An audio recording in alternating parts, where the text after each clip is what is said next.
This right here is the PlayStation 5 DualSense. Yes, it's powered up because we are going to go hands-on with the PlayStation 5. Hey guys, it's Geoff Keighley, and this is a special Summer Game Fest stream. Really a special year for all of us that new consoles are coming out, and a lot of people have wondered what PlayStation 5 is going to play like. A big part of that is the controller and the experience of playing games, especially because this controller is a little different than the traditional DualShock. And I've got that here, my PS4 Pro DualShock. This is a form factor that really has been around since the original PlayStation, in various different forms. There weren't analog sticks back then. But the DualSense introduces a couple new innovations, and having played it here for a couple of hours, I'll kind of summarize those for you before we get into some gameplay. The big things that I've noticed are the adaptive triggers, the L2 and R2. So outside of the game environment, you just kind of pull these down like any controller. But when you're in a game, there's actually the possibility to create tension points or haptics inside of these adaptive triggers. So imagine pulling this down and feeling the pressure from a bow and a bow and arrow, or even in an action game, pulling this down and feeling active reload points, where designers can actually create tension points as you pull this down at certain percentages, and give the player feedback. So I think that's a unique sensation that is going to have a pretty big impact, I think, longer term on gameplay. The other thing inside of this controller are the haptics. So PlayStation had Rumble for quite some time, but the haptics add another layer to the experience. It's not just sort of one rumble point. So it's not just kind of on or off. There's the ability to create other sensations. As you'll see in this demo I'm going to show you of Astrobot's Playroom, you'll see what ice feels like, what sand feels like, and different surfaces. The other thing that I've noticed is that the speaker in the DualSense, it feels like it has much more range than the PlayStation 4 speaker, and it often directly ties into what's happening with the haptics. At least in Astro's Playroom, there's much more variety in the types of sounds coming out of the speaker. And I'm sure every game will use it differently or may not use it as much. But at least in this demo, you really do sense that there's a lot going on with the haptics and there's sound that ties into it. And then when you combine that with the Tempest 3D engine in PlayStation 5 for the speakers, the sort of harmony between the controller sound and what's happening in the PlayStation 5 is really, really unique and interesting. So those are the things I noticed in it. Some people have asked also about, like, what's the weight of it? What does it feel like? Compared to the DualShock for PS4, it definitely weighs a little bit more, but doesn't feel substantially heavier. And if anything, I think it actually has a little more heft to it, in a good way, that it feels more structured, and there's more sort of inside of it. So centered, but definitely feels good to me. So let's talk about what we're going to play today. What we're going to check out is Astro's Playroom, and that is the game that comes packed with the PlayStation 5. It is pre-installed on the system. You don't even have to download it. And it's not just like a tutorial demo of 15 minutes. It's a multi-hour game. We're going to get to play one section of it today. And I think the reason we're playing this is because it comes with the system and it really showcases the controller. So, of course, everyone wants to see what Horizon Forbidden West looks like on the system. And this is a demo that is focused, I think, more on the controller and the haptics and the adaptive triggers versus trying to showcase the power of the SSD or, the true graphics horsepower of PS5. So that's all stuff we can look forward to. We've seen those games, at the event, and they look spectacular. So that's another aspect of PS5 that I'm sure hopefully we'll get to see more of in the coming weeks. But at least right now, we're going to look at the controller and how that relates to gameplay with Astro's Playroom. So let's call it up here and go hands-on live with PS5. So you can even hear the sound of my bot walking around. So full 6 degrees of motion as always. Looks like I'm going to have to flick up here on the pad to release my bot. And we are in CPU Plaza. The thing about this game, as you will see in this demo, there are a lot of references to the history of PlayStation. So Cooling Springs is the area that is open on Geoff's demo of this game. And we are going to jump in here and just go through this experience with the bot. All right, so we're on the beach here. There are beach balls you can play around with. There are some bots enjoying life, sunning themselves. Bot on vacation here. Should I disrupt them? Let's do it. How rude of me, right? And then we're going to head on over here into this sandstorm created by, I guess, these CPU fans. And again, when you get into this environment, I'm static here, but you hear the crisp sounds of sand coming at you. There's a tension in the controller from going over this sand environment. And then you push further in. Here we are. And look, the rubber ducks are back. Remember the duck demos? PlayStation 3, I think that was. Rubber ducks. All right, so I have this suit, and I'm going to push up on the controller, zip him up. This is the frog suit. And this frog suit shows off the adaptive controllers. So I'm going to move my controller left and right. And these adaptive triggers are really, really cool. And I've never felt something like this before in a console controller. As you push down on the controller, there's tension now in these adaptive triggers, and it's programmable. One thing that I think is really fun about this demo is it makes you think of how these technologies are going to be used in other games. So you think of Ratchet and Clank. I mean, obviously a lot of this gameplay similar in style to a Ratchet game. So you think of all those crazy graphics that we saw on the stream, but with this type of control and this kind of fun. So now we've made it to the frozen pool area of Cooling Springs. And here, we're going to pull down on this. And again, you see this ice, but you hear a storm literally inside of the DualSense, and sort of a small little rumble from the haptics. Little ice shards here. As you go past every ice shard, you hear the little tink of the ice shard. I wonder if, like, if I put this up to the mic, this is not ASMR, this is PSMR. Do you guys hear that? His little footsteps? All this is coming out of the controller.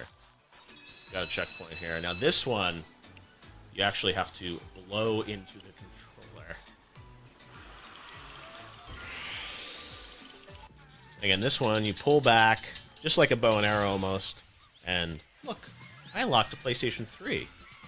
I have a PlayStation 5. Well, I had a lot of fun playing with the DualSense controller and Astrobot. And I wanted to get a little more information on all things PlayStation. So joining me now is the worldwide head of marketing at PlayStation, Eric Lempel. Eric, how we doing? Hi, Geoff. How are you? I'm doing pretty good. I got to go hands on with PS5, which was a nice surprise this week. I was not expecting it, but you guys are full of surprises for PS5. It looks like. Yeah, and you're one of the first to actually touch the DualSense outside of the company and the developers. I'd love to know what you think. This is a big thing for us. Yeah, no. Again, I'm used to going to a big event and playing with everyone, but the fact that I got it here and got to play it was really special. And I have to say, after watching the event and seeing the games, I was excited. But the gameplay feels like a whole other dimension to the experience with what's happening with the adaptive triggers and the haptics and everything. So it was one of those things that I was playing Astrobot, but imagining all the other games, how that's going to impact the experience. And one thing I'd heard is that demo or version of it, you guys actually shared with developers initially. That's true. So what you played is a part of a title called Astro's Playroom. It was in our show a few weeks ago, and it's installed on every PlayStation 5. So everyone who buys a PlayStation 5 will get this game, and it really shows off a lot of the features of the platform, but really does a great job of showing all the benefits of the DualSense controller. So what we did is early on, we had another version of the title that we took around to the developers that were engaged in PlayStation 5 development and showed them what was possible with a title, and it's been a great example, and it's really opened up people's minds to how they can use this new device and really the new features of the controller. But I would say when people get their PlayStation 5, that should probably be one of the first things they do is just jump in there and experience this because as you've seen, it's pretty special. No, we've been using the same a similar kind of form factor of DualShock for many, many generations. And obviously, adding analog sticks and rumble and things like that, and the touchpad. But this feels like it's a bit of a redesign, but I really like how it feels in my hands. And I imagine for PlayStation when you were conceiving a PS5 and Mark Cerny was architecting it, I imagine the controller and a lot of those innovations were kind of right there at the beginning as something that you wanted to put into the system. It's true. As we've said many times with PlayStation 5, it's a brand new generation, and we believe in generations. So we want to evolve every part of the experience. And the controller is really the most intimate part of the experience. It's the extension of the player. So, we thought a lot about this. And one of the things we could have done is just iterate on the DualShock. We've done that for many years. The gamers absolutely love the DualShock. They tell us it's the best controller we've ever made, the latest edition. But we thought, no, let's go a step further. Let's see how a new generation can express a whole new feeling. And that's where the DualSense came about. So early on, it was part of the plan to evolve the experience. And there are many parts of that experience, but this is a really unique part that Yeah. truly takes a step forward in gaming. You mentioned you believe in generations. I guess it's a bit of a controversial opinion to some people about this idea that generations are going to sort of break with the past, right? And I wanted you to maybe talk a bit about that because it does seem like that's like a cardinal sort of virtue of the PlayStation promise is that there is this sort of break from the past, a new generation with a new console games optimized for that system versus kind of working across multiple devices and multiple generations. Can you maybe give us a little bit more perspective on the controller being a part of that, but that view, which is obviously counter, we've seen Xbox saying something different around that. Why is that so important to PlayStation as a principle of the sort of the architecture of PlayStation 5? Well, specifically for us, a big pillar of our company is innovation. It's a pillar of Sony Corporation. It's also a pillar of the PlayStation Company. And we are always trying to push the boundaries. We push the boundaries of play. That's what we say internally. We want to excite gamers. We want to deliver new experiences.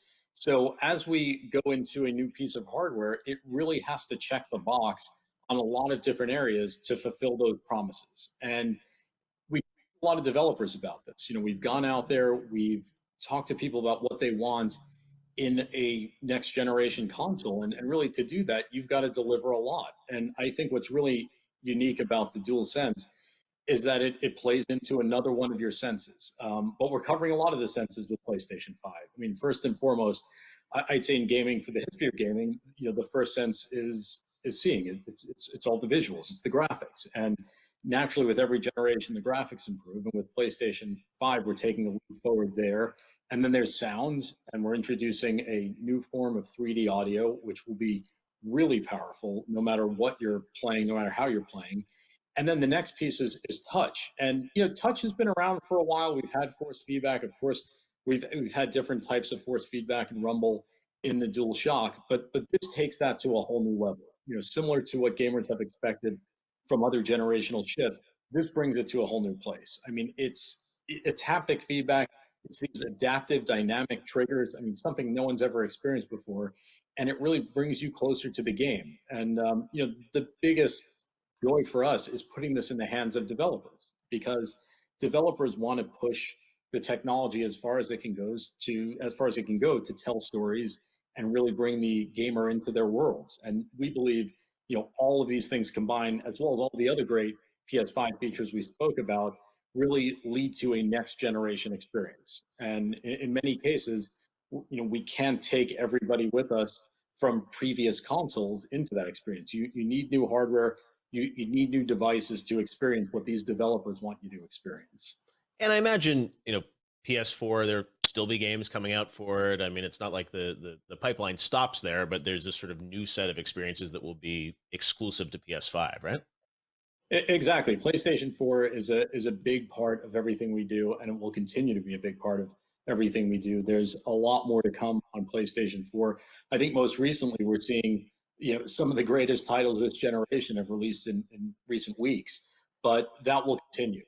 And again, PlayStation 5 is the next generation product, but again, we've got a lot to come for people on PlayStation 4. Still a ton of life in that product. When I was playing Astros, one of the things that my mind started racing with was thinking of how this is going to apply to a game like Ratchet, because sort of similar gameplay style, but with the audio, the speaker in the DualSense, and the haptics and the adaptive triggers.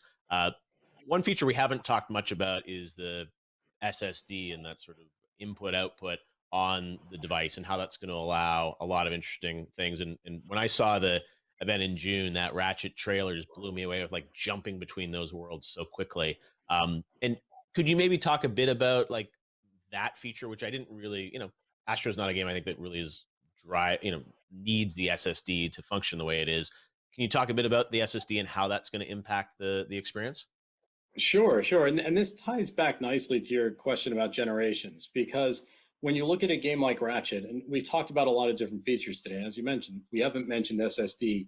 That is another thing that will make the whole gaming experience different. It'll make it better, but it also allows the developers to do new things. It isn't just about faster loading time. And you take a great developer like Insomniac, and they found a way to say, okay, look, here's a game that could only be made on PlayStation 5, on this generation, using this technology. A lot of what you saw in the show, jumping through those different worlds instantly, just can't be done in most cases. And it needs new hardware, it needs new power. So that's something we're looking forward to. I mean, all of these things come together. You combine that with 3D audio, with a controller, ray tracing. I mean, these are great experiences, and these developers know how to harness every piece of those features to really bring you a unique experience. And that really speaks to what next gen is for us. So that Ratchet game like couldn't be done on PS4. I guess if you did it, you'd have to fundamentally change the kind of the architecture and the gameplay of it. You would have to change it. You would have to change the way the game works. It would be a different experience. According to everything that Insomniac have told us, this hardware allows them to deliver on this vision. They could not make it. If they did, it would just be different. You would be playing a different type of game, and the experience would be different. Yeah, no, I have to say, after playing with the controller, DualSense, and the experience, I definitely got a sense of where you're taking things moving forward. And let's talk a bit about that, because you guys had the big event, so many great titles. I think gamers are very excited about PS5. I think we saw even this week there were rumors that pre-orders were happening, and the Twitter lit up. I don't know where these rumors start, but I have to ask you, like, are you about to press the button now for pre-orders? Like, when can we expect to get our PS5? No, definitely not now. We don't know what happened there. We had nothing to do with it. I got a message from someone saying people are lining up at stores, and we had no idea why.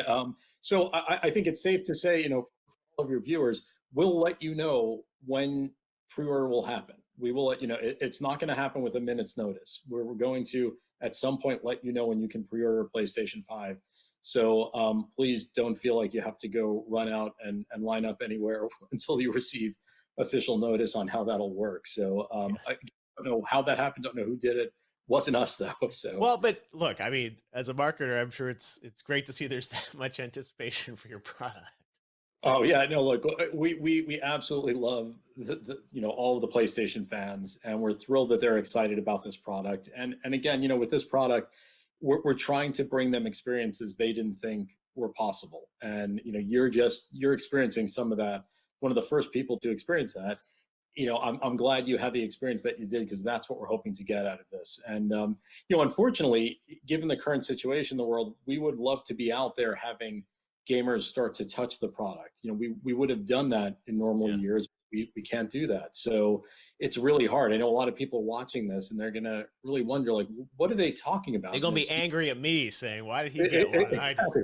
Why did Geoff get to do it? But I think it's really hard to describe. I mean, you've heard us talk about this, but now you've gone through the experience, and you can see it's different.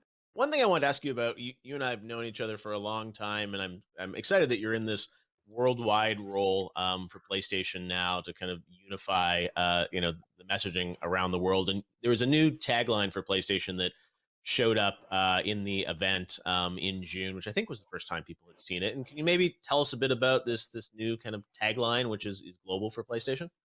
Certainly, and thanks for noticing that. That was actually the last bit of the show. That was the last thing you saw on the show was this new line, which is "Play has no limits." And as you said, we've known each other a long time, and you've known how the PlayStation organization was structured. And in the past, we were really separate groups around the world that all worked together and laddered up to a parent company.